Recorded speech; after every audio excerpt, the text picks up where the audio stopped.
भारत की पर्वत श्रृंखलाएं, इन्हें सिर्फ जमीन पर उठी लकीरें समझना एक बहुत बड़ी भूल होगी। ये तो इस देश की जलवायु, संस्कृति और करोड़ों लोगों के जीवन को आकार देने वाली विशाल ताकतें हैं। तो चलिए आज इन महान पर्वतों के रहस्य और महत्व को समझते हैं।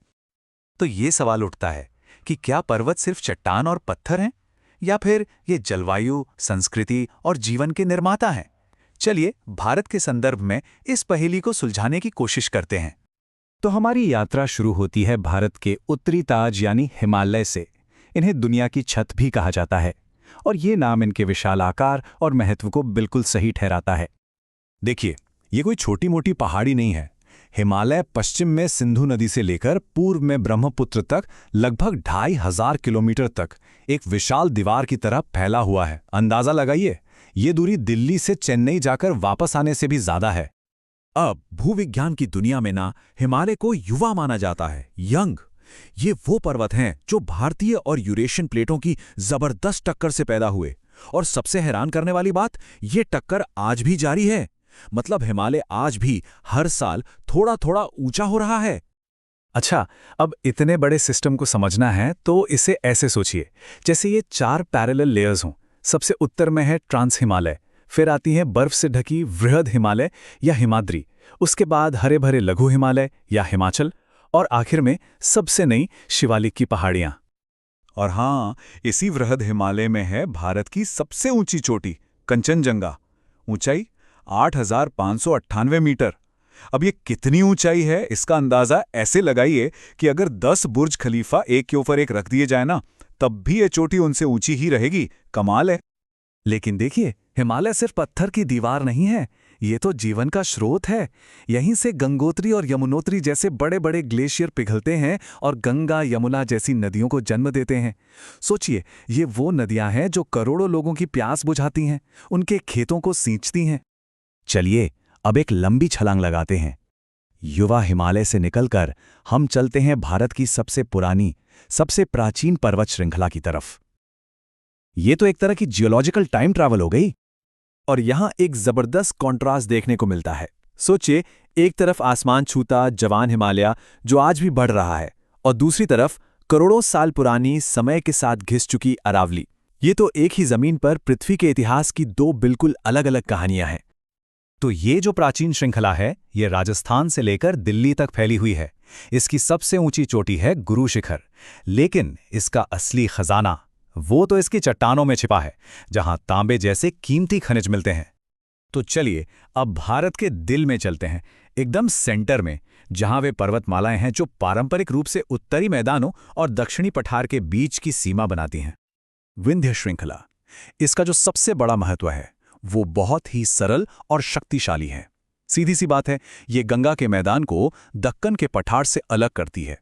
एक तरह से उत्तर और दक्षिण भारत के बीच एक नेचुरल डिवाइडर का काम करती है। अब विंध्य के ठीक दक्षिण में उसके पैरेलल चलती है सतपुड़ा श्रृंखला, और इन दोनों के बीच से एक दरार घाटी में बहती है नर्मदा नदी, जो कि एक अद्भुत नज़ारा है।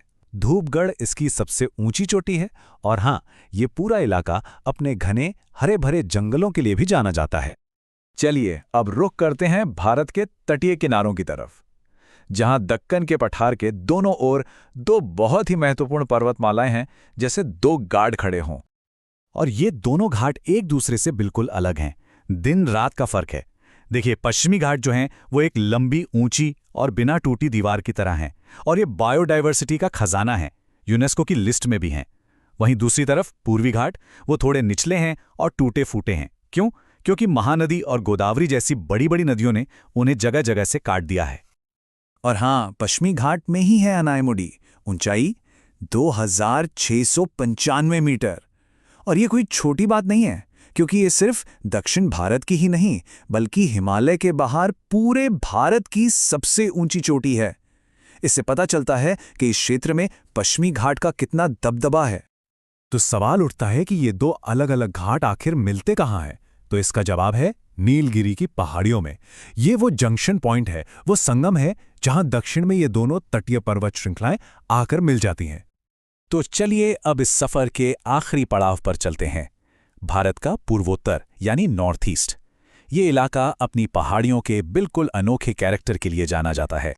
हम यहाँ की जो खासी जयंतियाँ और गारो पहाड़ियाँ हैं, इनकी सबसे बड़ी खासियत क्या है? वो ये है कि ये मानसून की हवाओं को एक फनल की तरह रोक लेती हैं और इतनी बारिश कराती हैं, इतनी ज़्यादा कि इसी वजह से मासिनराम और चेरापूंजी दुनिया के सबसे नम, सबसे ज़्यादा बारिश वाले स्थान माने जाते हैं। तो चलिए एक नज़र में सब कुछ फटाफट रिवाइज कर लेते हैं। उत्तर में हमारे पास है विशाल हिमालय, जो एक दीवार की तरह है, एक बैरियर। फिर पश्चिम में है सबसे पुरानी अरावली, जो खनिजों का भंडार है। भारत के बीच में है विंध्य, जो उत्तर और दक्षिण को बांटता है। पश्चिमी तट पर पश्चिमी घाट, बायोडायवर्सिटी का हॉटस्पॉट। पूर्वी तट पर पूर्वी घाट, जिन्हें नदियों ने काट दिया है। और आखिर में पूर्वोत्तर में मेघालय की पहाड़ियां, जो दुनिया की सबसे ज्यादा बारिश के लिए जिम्मेदार हैं। देखिए, हर एक की अपनी एक अलग कहानी, एक अलग पहचान है।